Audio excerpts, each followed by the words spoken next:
So you've started working out and you're getting some results. How do you ensure that you continue getting those results? That's what we're going to talk about in this video.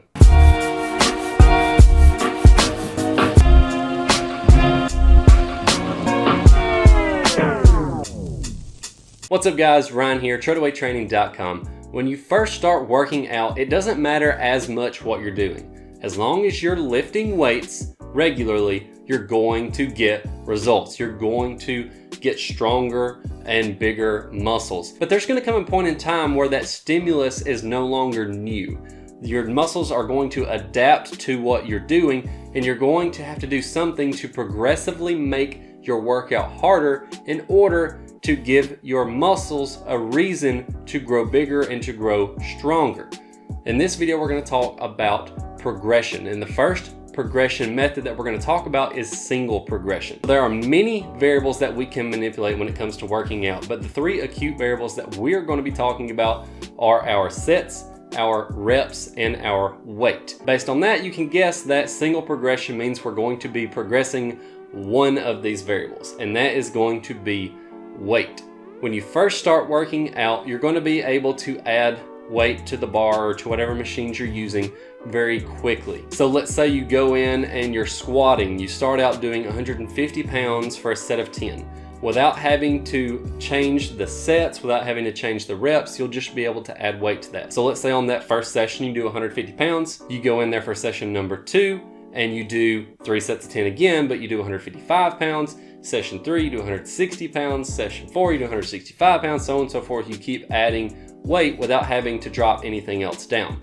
But this is a very aggressive approach to progression, but there will come a point in time where you can no longer add weight without having to drop down the reps. And that's when we get into double progression. Double progression simply means we're going to be playing with both the reps and the weight this time. And there are two different ways we can do this. The first is a little bit more aggressive, and that's what we're going to talk about first. We're going to call this the load method. And all we do here is every time we drop down the reps, we add weight. So let's say that we're going to start with 3 sets of 12. Let's use the example of 200 pounds this time. So let's say you're squatting 200 pounds, and then you go in and you do that for 3 sets of 12 on session 1. Then session 2, we will do 3 sets of 10, so we'll drop those reps down to, but we will add weight. So we'll say we'll do 205 pounds instead of 200 pounds. And then session 3, we'll drop the reps down to again, we'll go down to 8 reps, but we'll add weight again and we'll go up to 210 pounds. All right, now here's where I want you to pay attention, okay?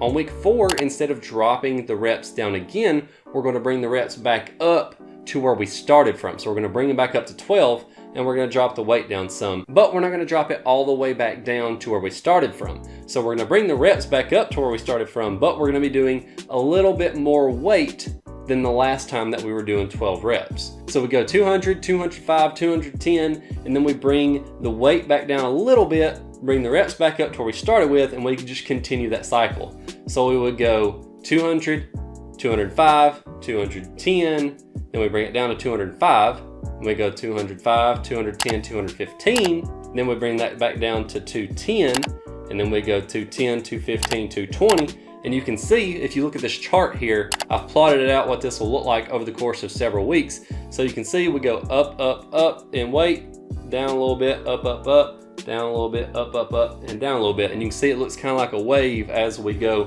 up towards the top of the chart there. And that's why some people actually call this method wave loading. And this is still a pretty aggressive approach to progression. So you won't be able to follow this method forever. So what we would move on to after that would be what we're going to call the rep method of double progression. So at this point, the reps become the primary variable to focus on, and the weight will stay the same. So let's say we're going to start with 250 this time. So we've worked our way up to 250 pounds over the course of a few months, and now we're going to move on to this new progression that's a little bit less aggressive so that we can continue making progress. So let's say that we're going to start at 3 sets of 12 again, just like with the last example. We're going to start at 250 pounds. Now here, we're going to add in a couple of reps between the 3 sets, and the weight's going to stay the same. So we're going to stay at 250 pounds, and then on week 2, instead of doing 10 reps, then we're going to bring the reps up. We're going to add in 2 reps. So we're going to do 13, 13, 12 instead of dropping them down to 10. And so then we'll add in 2 reps again, add in 2 reps again, and then that'll go from 12, 12, 12, it'll go to 13, 13, 12, 14, 13, 13, 14, 14, 14, 15, 14, 14, and 15, 15, 15. And once we get to the top of that rep range, which is going to be that 15 rep mark, then we'll bring the reps back down to 12 where we started from, and then we'll add 5 or 10 pounds. So we'll go up to 255 pounds and bring the reps back down. So you see how that's a lot less aggressive. And the reason why you'll have to take increasingly less aggressive approaches to growth as you move along is we all have a genetic limit, a genetic potential that we can work up to. And it's going to vary a lot from individual to individual. And once we start climbing up towards this cap, then our progress is going to be slower and slower, and we're going to have to do more and more to get less and less results. So that's why these training approaches, they're getting more complex, but you can see that we're actually putting less weight on the bar and getting less progress. And with this rep method, we're going to be able to progress on this for several months, and maybe up past a year or 2 years. But we're eventually going to have to start manipulating the sets too, which is triple progression. So with triple progression, we'll be doing all 3 of those variables that I told you about before. We'll be doing the sets, the reps, and the weight. So let's say we're doing 3 sets of 12 with 350 pounds. So we will leave the weight the same, and we'll increase reps just like we did with that rep method from before. So you'll notice for the first 4 weeks, it follows that same exact pattern. So we'll do 3 sets of 12, then we'll go 13, 13, 12, 14, 13, 13, so on and so forth until we get up to that 15 rep mark again, just like with the previous example. But the difference here is that instead of adding weight when we drop the reps back down, we're actually going to keep the weight the same still. We're going to drop the reps back down, and instead of adding weight, we're going to add a set. So at this point, it's going to be 4 sets of 12 instead of 3 sets of 12, and we're still going to be doing that same weight.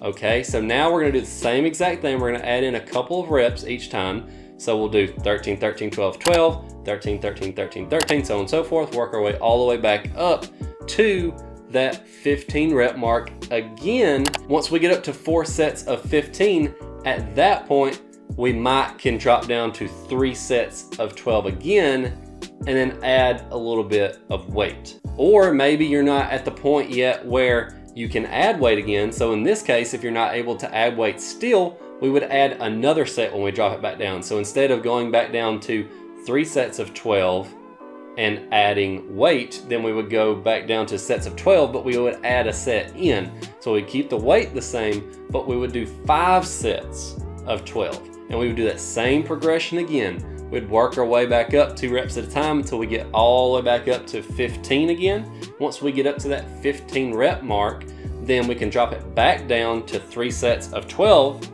And then at this point, we should be able to add weight. But you can see how long it takes to be able to add weight at this point.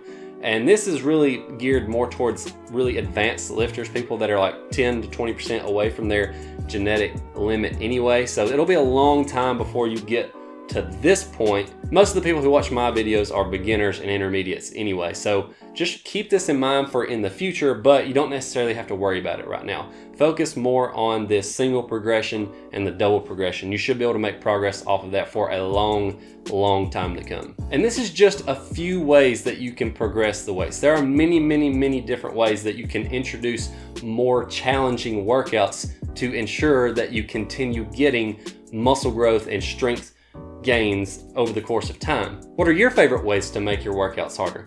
Let me know down in the comments. Thank you so much for watching this video. If you liked it, make sure to get subscribed and ring the bell so that you'll be notified next time I post a video. I'll be back Sunday on the Treadaway Training Blog. As always, God bless you and your family, and I'll see you Sunday.